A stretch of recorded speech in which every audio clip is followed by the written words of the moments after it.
The galactic freighter Starbound HFY moved slowly through the endless dark of space. It was a large ship, built for carrying supplies across the stars. The hull was old and worn from many years of travel, but the engines still worked well. Inside, the ship hummed with life as crew members went about their daily work. Danny Cole stood in the lower cargo bay, checking boxes and making notes on his datapad. He was 32 years old, with brown hair that was always a little messy and hands rough from years of hard work. Before joining the Galactic Commerce Fleet, he had spent his whole life on a cattle ranch in Montana. He knew how to fix fences, calm frightened animals, and track predators through the wilderness. None of those skills seemed very useful on a spaceship, but Danny did not mind. The pay was good, and he got to see things most humans never would. The Starbound HFY carried a mixed crew. 12 humans worked alongside 47 aliens from different species across the galaxy. Danny had learned their names and their ways over the past 2 years. He considered many of them friends, even if they looked nothing like him.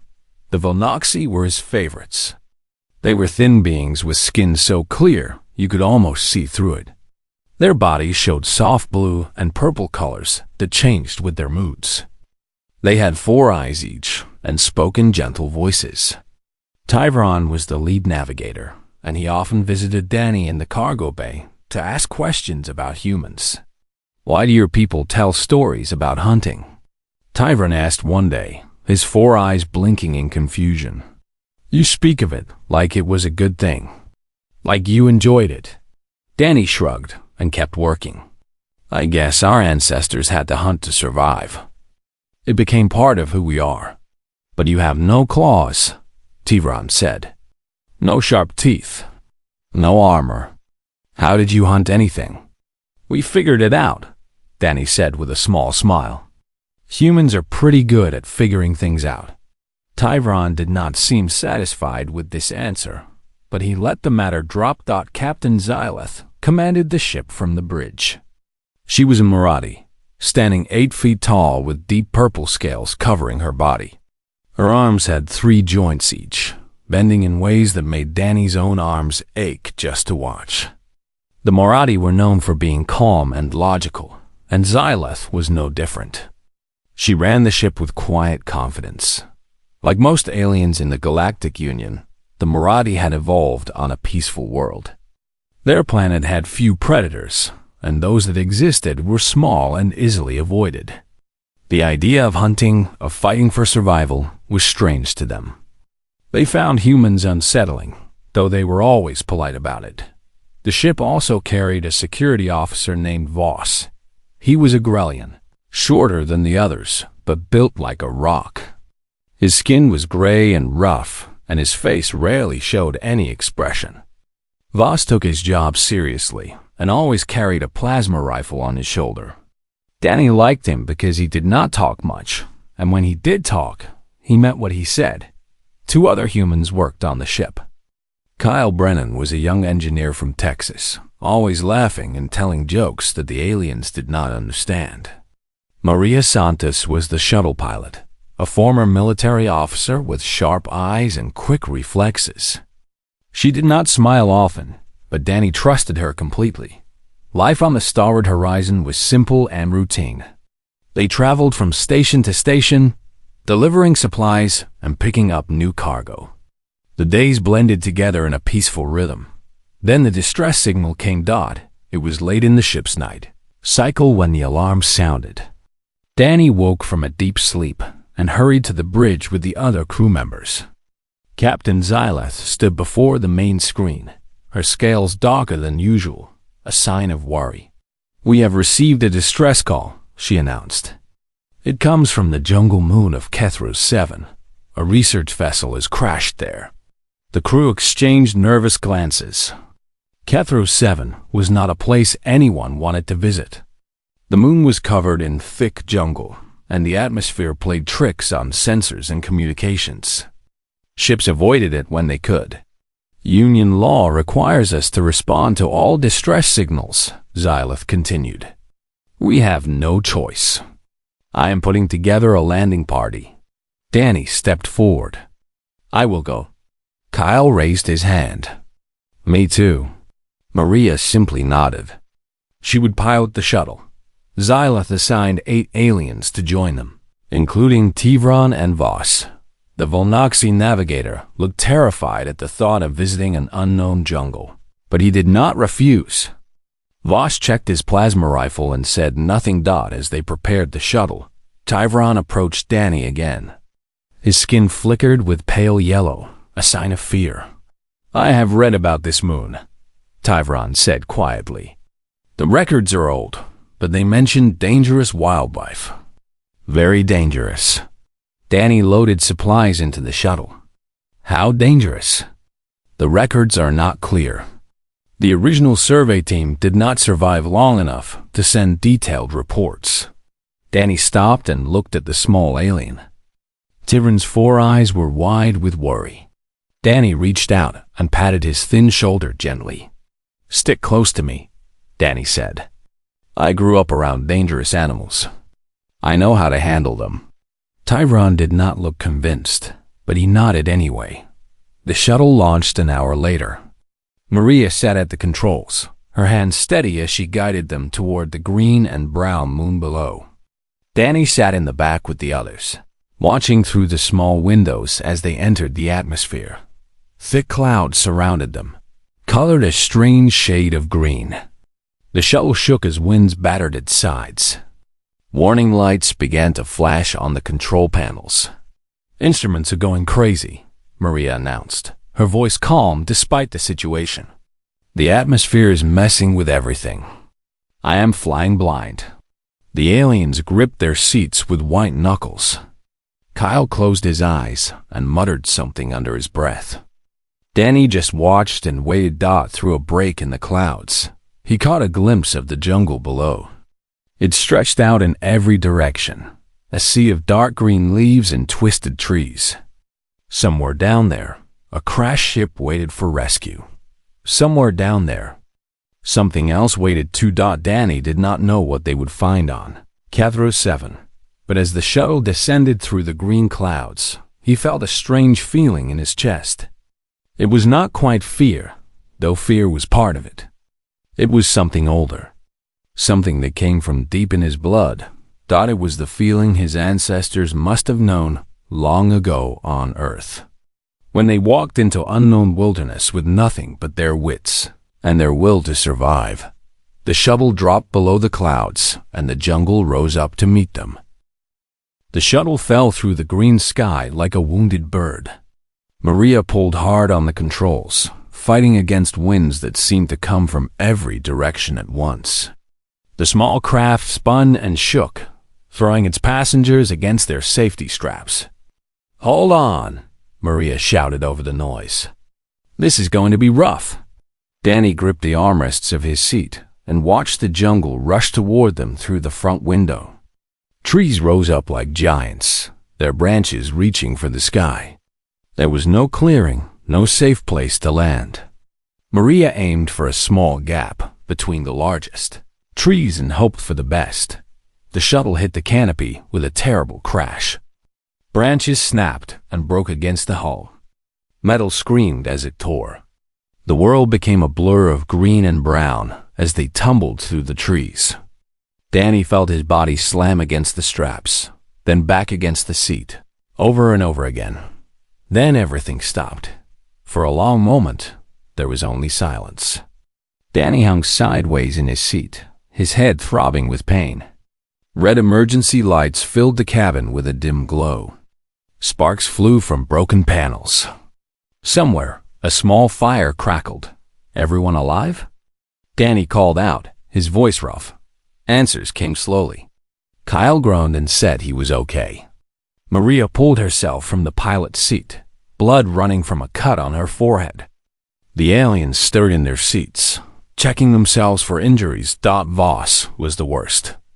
The Grellian had a deep cut on his shoulder where a piece of metal had struck him. Gray blood seeped from the wound, but he waved away any help. "I am fine," he said in his rough voice. "I can still fight." Tiveron's skin had turned almost white with fear, but he was not hurt. He helped the other Velnoxy out of their seats with shaking hands. Danny kicked open the emergency hatch and stepped outside. The jungle surrounded them on all sides, thick and dark and alive with strange sounds. The air was hot and wet, like breathing through a warm cloth. Strange insects buzzed around his head, and distant animals called out in voices he did not recognize. The shuttle had carved a long path through the trees before coming to rest against a massive trunk. The damage was bad. One engine was completely destroyed, and the left side of the hull had been torn open. They would not be flying out of here. Maria joined him outside and looked at the damage. Her face was grim. I can try to fix it, but it will take time. Many hours, maybe longer. Then we do what we came here to do, Danny said. We find the research vessel and look for survivors. He pulled out his scanner and checked the distress signal. The source was about 2 kilometers to the north, through the thickest part of the jungle. It would not be an easy walk. The landing party gathered their supplies and started moving. Danny took the lead, using a long blade to cut through the vines and branches that blocked their path. Kyle limped behind him, his twisted ankle slowing him down but not stopping him. Maria watched their backs, her hand always near her sidearm. The aliens walked in the middle, clustered together for safety. As they pushed deeper into the jungle, Danny began to notice things. He had spent years tracking animals on his family ranch, and those old skills came back to him now. He saw marks on the trees, long scratches that ran deep into the bark. They were positioned high, about 8 feet from the ground. Something big had made them. He found bones scattered on the jungle floor, picked clean of meat. They were large bones, larger than any animal Danny had seen before. Whatever had eaten this creature was not small. There were patches of ground where nothing grew. The soil in these spots was dark and stained, soaked with old blood. Predators often had favored spots where they brought their prey to eat. Danny counted 5 such patches before they reached the halfway point. Tiveron, Danny said quietly, what does your scanner say about life forms in this area? The Velnoxy checked his device with trembling hands. His 4 eyes went wide as he read the results. There are large signatures nearby, Tiveron whispered. Very large. The database cannot identify them. The readings are unlike anything on record. Danny looked at the high claw marks on the trees. He looked at the scattered bones and the blood-stained ground. A cold feeling settled in his stomach. We need to move faster, he said. And we need to stay quiet. The group pushed on, their steps more careful now. Even the aliens who did not understand the warning signs could feel that something was wrong. The jungle had grown quieter. The buzzing insects had disappeared. The animal calls had stopped. They found the research vessel in a small clearing. It was a Velnoxy science ship, smaller than the Starboard Horizon, but still a good size. The hull had been torn open like paper. Great rips ran along the metal, as if something had pulled the ship apart with its bare hands. Or claws. Danny approached slowly, his blade ready. The ship's emergency lights still flickered inside, casting strange shadows through the holes in the hull. He stepped through one of the tiers and looked around. Bodies lay everywhere. They were Velnoxy scientists. 5 of them. They had been killed with terrible violence. Deep claw marks covered their bodies, and some of them had been partly eaten. Their clear skin had turned gray in death, and their 4 eyes stared at nothing. Danny heard Tiveron make a small sound behind him. He turned and saw the navigator standing frozen in the entrance, his whole body shaking. The other aliens gathered behind him, their faces filled with horror. What did this? One of them whispered. Danny did not answer. He searched the bodies and the ship, looking for any survivor, any clue. He found datapads scattered on the floor, their screens cracked and dark. He found research equipment smashed to pieces. He found a message carved into the wall by a dying scientist. Using their own blood, it said only one word: run. The aliens began to panic. They had never seen death like this, never imagined that such violence was possible. Their worlds had been peaceful for thousands of years. Predators were something from old stories, not something real. Then they heard it. A sound came from the jungle, a low rumbling growl that seemed to come from everywhere at once. It was deep and terrible, a sound that reached into the chest and squeezed the heart. The ground itself seemed to shake with its power.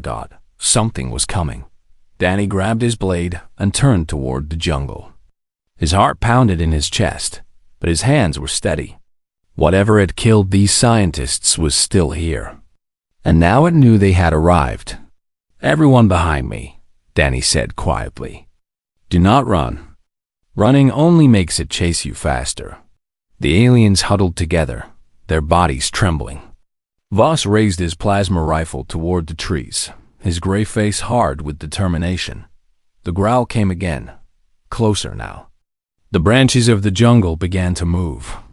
Something massive was pushing through the trees, coming straight toward them. Danny took a deep breath and waited. The trees bent and broke as the creature pushed through them. Danny watched with wide eyes as the beast emerged from the jungle, stepping into the clearing like a nightmare made real. It was huge. Danny had seen bears and wolves and mountain lions on Earth, but nothing had prepared him for this. The creature stood 12 feet tall at the shoulder, its body covered in thick black fur that was matted with old blood.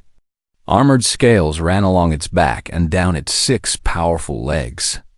Each leg ended in claws that curved like swords, longer than Danny's entire forearm. The head was the worst part.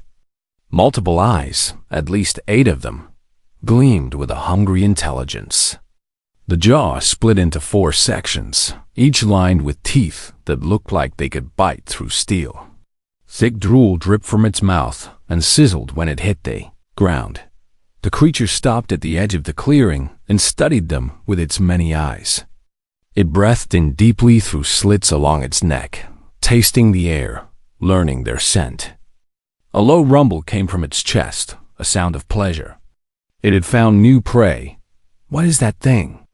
Kyle whispered, his voice cracking with fear. Danny did not have an answer. He had never seen anything like it. He did not think anyone in the galaxy had seen anything like it and lived to tell the story. Voss stepped forward, his plasma rifle aimed at the creature's head. The Grellian's face showed no fear, only cold determination. "Stay behind me," he ordered. "I will handle this." He fired. The plasma bolt flew straight and true, striking the creature directly between its eyes. There was a flash of bright light and a burst of heat. Danny covered his face with his arm, expecting to see the beast fall. When he looked again, the creature was still standing.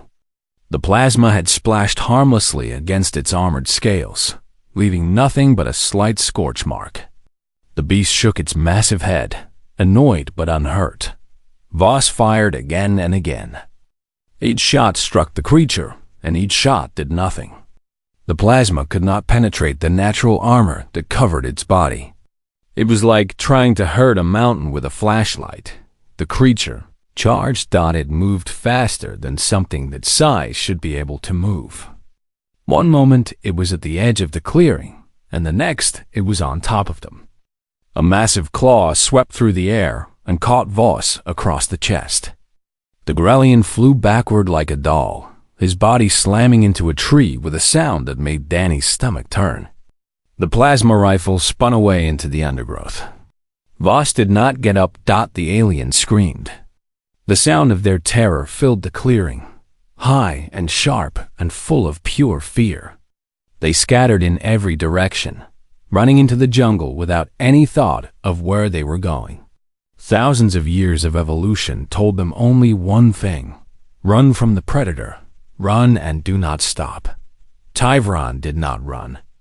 The Volnoxy navigator stood frozen in place, his body locked tight with fear. His four eyes stared at the creature, and his skin had turned completely white. He could not move, could not think, could not do anything but stand there and wait to die. Maria grabbed Kyle by the arm and dragged him toward the crashed research vessel.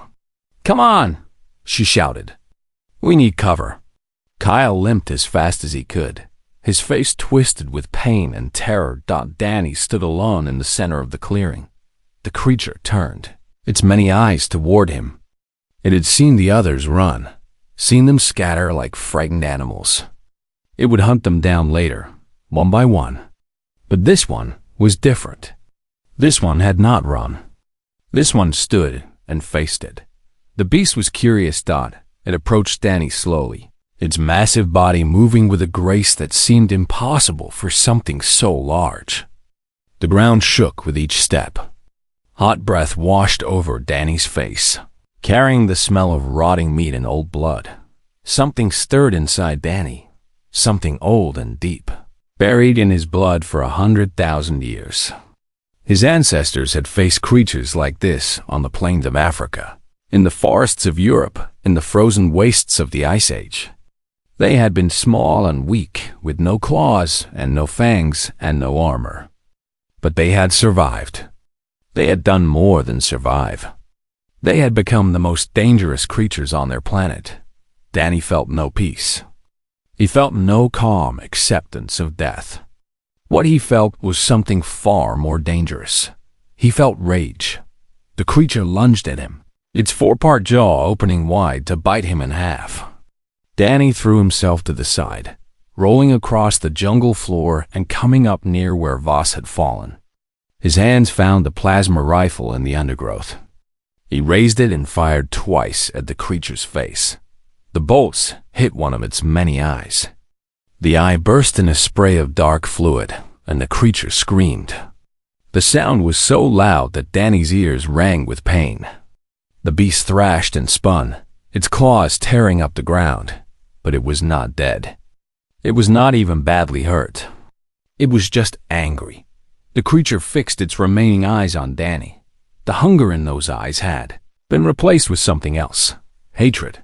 Pure, burning hatred for the small thing that had dared to hurt it. Danny threw the rifle aside. It was useless. The creature's armor was too strong for plasma to hurt it.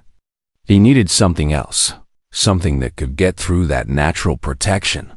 His eyes fell on the crashed research vessel. Pieces of metal lay scattered around it, torn from the hull during the crash. Some of them were sharp, with edges like broken glass. The creature charged again. Danny ran toward the wreckage, his legs pumping as fast as they could carry him. He felt the ground shake behind him as the beast closed the distance. Hot breath touched the back of his neck. He dove forward and grabbed a piece of metal. It was the size of his forearm, sharp on one end and jagged along the edges. It was not much of a weapon, but it was all he had. Danny turned to face the creature. It stopped a few feet away, studying him with its remaining eyes. It did not understand why he was not running. Every other prey it had ever hunted had run. That was what prey did. But Danny was not prey. He had never been prey. None of his kind had ever been prey. Humans were something else entirely. Danny shifted his grip on the metal shard and waited for the creature to make its move. His heart pounded in his chest. Blood from a small cut ran down his face. Every instinct told him to run, to flee, to get away from this impossible monster. He ignored those instincts. The creature roared and attacked, and Danny Cole met it head-on. The creature's claw came down like a hammer from the sky. Danny threw himself sideways, feeling the rush of air as the massive limbs swept past his head. The claw struck the ground where he had been standing and tore a deep gouge in the earth. Danny rolled and came up running. He circled around the beast, staying low, moving fast. The creature was big and powerful, but it was built for killing weak prey that ran in straight lines. Danny did not run in straight lines. He had spent years working with dangerous animals on his ranch. He knew how they moved, how they thought, how they attacked. The beast swung again. Danny ducked under the blow and drove his metal shard into the creature's front leg. He aimed for the joint where the armor gave way to softer flesh. The sharp metal sank deep, and hot blood sprayed across Danny's hands. The creature screamed. It was a terrible sound, high and sharp and filled with pain and rage. The beast pulled back, its wounded leg lifting from the ground. Dark blood poured from the wound and pooled on the jungle floor from their hiding spots. The aliens watched in frozen silence. Tyron had finally broken free from his fear and crawled behind a fallen tree. His four eyes peered over the bark, watching the impossible scene before him. His personal recorder was still running, capturing everything. The other Volnoxi huddled nearby, too afraid to look but too afraid to look away. They had never seen anything like this. In their long history, no Volnoxi had ever fought a predator. When faced with danger, they ran and hid. That was the natural order of things. Prey ran and predators hunted. It had always been that way, but this human was not running. This human was attacking Maria, and Kyle watched from inside the crashed research vessel. Maria's hand was on her sidearm, but she knew it would be useless against the creature. All she could do was watch as Danny faced the monster alone. "He's going to die," Kyle whispered, his face pale with fear. Maria did not answer. She was not sure what she was seeing anymore. The creature recovered quickly. It put weight on its wounded leg and snarled at Danny, all four parts of its jaw spreading wide. Thick drool dripped from its teeth. The hatred in its eyes had grown stronger. It attacked again, faster this time, angrier. Danny tried to dodge, but he was not fast enough. One massive paw caught him across the chest and sent him flying through the air. He hit the ground hard, the breath driven from his body. Pain exploded along his ribs. He forced himself to stand. His chest felt like fire. Broken ribs, probably several of them. Every breath brought fresh agony. But Danny had broken ribs before, thrown from horses and kicked by cattle. He knew how to work through the pain. The creature was on him before he could move. It grabbed him in one enormous paw, claws digging into his shoulder and side. Danny felt the sharp points pierce his flesh, felt his own blood run hot down his arm. The beast lifted him off the ground and brought him toward its waiting jaws. Danny did not scream. He did not beg. He looked into the creature's many eyes and saw his own death waiting there. Then he attacked. He drove both his thumbs into the creature's nearest eye cluster, pushing with all the strength he had left.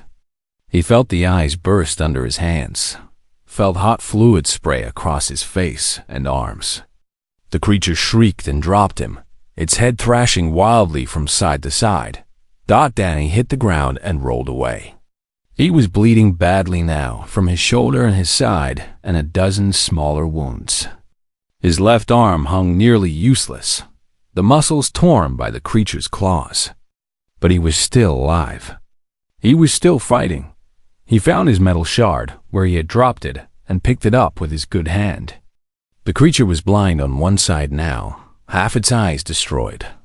It stumbled and crashed through the undergrowth, trying to find him by smell and sound. Danny circled into its blind spot. He moved quietly, each step careful and controlled, despite the pain that screamed through his body. The creature snapped its jaws at empty air, searching for prey it could no longer see. He attacked from the side. Danny drove the metal shard deep into the creature's neck, twisting and pulling. The beast roared and swung wildly, but Danny held on. He climbed onto the creature's back, using its own fur and scales as handholds. The beast thrashed and spun, trying to throw him off. Danny wrapped his legs around its thick neck and held on with everything he had. Blood, both his and the creature's, made everything slippery. His vision began to blur at the edges. He was losing too much blood, spending too much energy. It did not matter. He was not going to stop. He reached around and grabbed one section of the creature's four-part jaw. With a savage twist, he wrenched it sideways. Cartilage tore with a wet, ripping sound. The creature screamed again, its voice now broken and strange. Danny pulled himself higher onto the beast's back. He found the base of its skull where the armor was thinnest. He raised his metal shard and brought it down hard. The first blow cut through scale and flesh. The second went deeper, striking bone. The third cracked through to something soft beneath. The creature's legs buckled. It fell forward, its massive body crashing to the ground with an impact that shook the trees. Danny held on as the beast collapsed, driving his weapon home again and again until his arm was too tired to move. Silence fell over the clearing. Danny slid off the creature's corpse and landed in the blood-soaked mud. He could not feel his legs. He could barely feel anything. The world swam before his eyes, colors mixing together in strange patterns. He looked at the dead beast beside him. 12 feet of muscle and armor and claws, an apex predator that had terrorized this moon for centuries. Killed by a human with a piece of scrap metal. Danny laughed, though it came out as more of a cough. Blood bubbled on his lips. He was dying, he knew. The wounds were too deep, the blood loss too great. But he had won. Whatever happened next, he had won. Danny's eyes began to close. The last thing he saw before darkness took him was Tivron's face, pale and wide-eyed, staring at him as if he were looking at a monster. Maybe he was. Danny woke to the sound of machines beeping. Soft light filled his vision, blurry at first, but slowly becoming clear. He was lying in a bed, his body wrapped in bandages and connected to tubes. The ceiling above him was white and clean, nothing like the dark jungle of Kethru 7. He tried to move, but pain shot through his body and forced him to stay still. A soft voice spoke from somewhere nearby. "You are awake. Do not try to move. Your injuries were very serious." Danny turned his head slowly. A Velnoxy nurse stood beside his bed, checking the machines that monitored his condition. Her skin shifted through soft shades of blue and green. Colors he had learned meant calm and concern. "Where am I?" Danny asked. His voice came out rough and dry. "Galactic Union Medical Station 14, the nurse replied. "You have been here for 12 days. The doctors did not think you would survive, but you are stronger than they expected." 12 days. Danny let that sink in. He remembered the fight, remembered the creature falling, remembered darkness taking him. After that, nothing. "The others," he said. "My crew, are they alive?" The nurse nodded. All of them survived. The one called Voss had serious injuries, but he is recovering. The rest were not hurt. Relief washed through Danny's body. He closed his eyes and let out a long breath. They had made it. Somehow, they had all made it. Over the next few days, visitors came to see him. Maria was first, her arm in a sling from a minor injury Danny had not noticed during the chaos. She sat beside his bed and told him what had happened after he passed out. The aliens had gathered around the dead creature, too shocked to move or speak. Tyron had been the first to approach Danny's body, checking to see if he was still alive. When he found a weak pulse, he had called for help on his communicator. Captain Xylith had sent a rescue shuttle immediately. "You almost died 3 times on the way to the medical station," Maria said. "The doctors said they had never seen anyone survive injuries like yours. They kept saying it was impossible." Danny smiled weakly. "Humans are harder to kill than we look." Maria shook her head. "I have seen a lot of things in my life. I served in combat zones. I watched people die. But I have never seen anything like what you did on that moon. You fought that thing with your bare hands." "I had a piece of metal," Danny said. "That is not the point." Maria leaned forward, her eyes intense. "You should have run. Anyone else would have run. But you stood there and faced it like you were not afraid of dying." Danny was quiet for a moment. He thought about the fight, about the rage that had filled him when the creature attacked. He had been afraid, terrified even. But the fear had not controlled him. Instead, it had sharpened him, made him faster and stronger and more focused. "I was afraid," he said finally. "I just did not let it stop me." The next visitor was Tivran. The Vonoxy navigator entered the room slowly, his four eyes fixed on Danny with an expression that mixed fear with something else, something like wonder. "I came to thank you," Tivran said. "You saved my life. You saved all of us." "I did what I had to do," Danny replied. Tivran shook his head. "You did more than that. You killed an apex predator with your hands. No Vonoxy has ever done such a thing. No species I know has ever done such a thing. I watched it happen, and I still do not believe it." He paused, his skin flickering with strange colors. "I have been thinking about what you told me about humans and hunting. I understand now. I understand why the other species in the galaxy find you unsettling. You are not prey. You never were prey. You are something else entirely." Danny did not know what to say to that.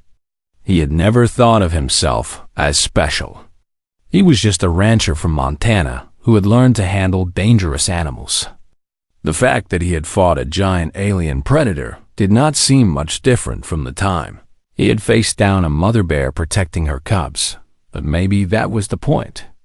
Maybe humans were the only species in the galaxy who thought that facing down a mother bear was normal. In the weeks that followed, Danny learned just how much his fight had changed things. Tivran's personal recorder had captured the entire battle, and the footage had spread across the galactic networks. Billions of beings on thousands of worlds had watched a human fight an apex predator with nothing but a piece of scrap metal. The reactions were mixed. Some species were inspired by what they saw, finding new respect for the humans among them. Others were horrified, seeing in Danny's blood-covered face a violence they could not understand.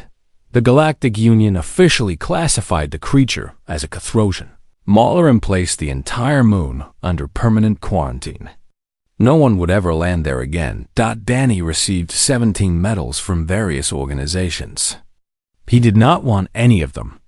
He refused every interview request and every offer to tell his story. He was not a hero, he insisted. He was just a man who had done what needed to be done. When he was finally well enough to leave the medical station, Captain Xylith came to see him. The Marathi stood beside his bed, her purple scales darker than usual. "The crew wishes to know if you will return to the starward horizon," she said. "Your position is waiting for you." Danny thought about it. He thought about the jungle and the creature and the look on Tivran's face when he had watched Danny fight. He thought about what it meant to be human in a galaxy full of species that had never known what it was like to be hunted. "Yes," he said finally. "I will come back." Xylith nodded. She turned to leave, then stopped at the door. "The crew looks at you differently now," she said. "They are afraid of you." Danny sighed. "I know. They are also grateful. And proud. You showed them something they had never seen before." Xylith paused, her three-jointed arms folding across her chest. "You showed them what humans truly are." She left without another word. Danny lay in his bed and stared at the ceiling. He thought about his ancestors, the ones who had hunted mammoths and saber-toothed tigers on the plains of prehistoric Earth. They had been small and weak, just like him. They had faced creatures that should have killed them, just like him, and they had won. That was what humans did. They faced impossible odds, and they won. Not through strength or speed or armor, but through sheer stubborn refusal to give up. Through rage and determination and a wildness that civilization had never quite tamed. Danny smiled and closed his eyes. He would return to the starward horizon. He would go back to work alongside aliens who now knew what humans were capable of. And somewhere deep in his blood, that ancient wildness would sleep again, waiting to be awakened the next time it was needed. Because that was what it meant to be human. That was what it had always meant.